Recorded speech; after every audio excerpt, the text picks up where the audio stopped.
Bienvenue dans Une semaine en Afrique. Les affrontements se poursuivent au nord du Mali entre l'armée et la rébellion Touareg.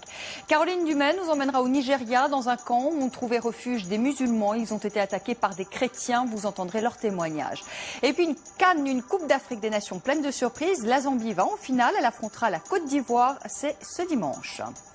Des milliers de Maliens fuient aujourd'hui leur pays. Ils ont trouvé exil dans les pays voisins. Au moins 10 000 d'entre eux ont rejoint le Niger, 9 000 la Mauritanie, 8 000 se sont réfugiés au Burkina Faso.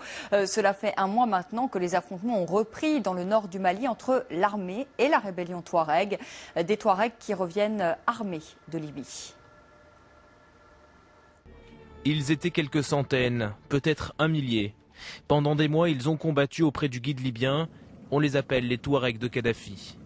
La guerre terminée, ils se sont repliés sur leur terre natale, dans le nord du Mali avec armée pick-up. Un renfort inespéré pour le front de libération de l'Azawad, ces Touaregs locaux en conflit permanent avec le pouvoir de Bamako. Le rapport de force avec l'armée malienne s'en est trouvé renversé. Il y a eu des centaines de Touaregs qui sont partis là-haut et qui ont su récupérer des milliers d'armes. Et des armes qui étaient parfois très très lourdes. Donc ils sont rentrés avec, ce qui fait que donc, là on est dans une situation militaire qui est extrêmement difficile pour l'armée malienne. Les Touaregs ont marqué des points. Au front, ils affirment contrôler plusieurs villes. L'armée loyaliste, elle, manquerait de munitions. Des rumeurs qui effraient les proches des soldats maliens. Ils ont manifesté près de Bamako et multiplient les actions anti-Touaregs.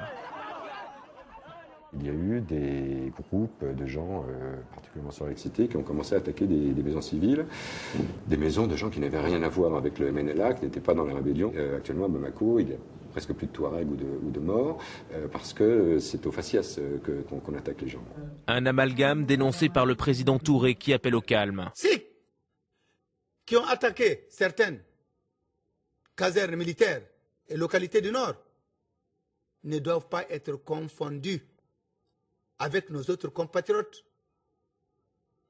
Touaregs, Arabes, Peuls, Soré, des parents qui vivent avec nous.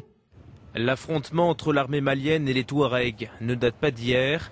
La rébellion remonte aux années 60. L'enjeu pour les Touaregs, le contrôle de l'Azawad, des kilomètres de désert coincés entre l'Algérie, la Mauritanie, le Mali et le Niger.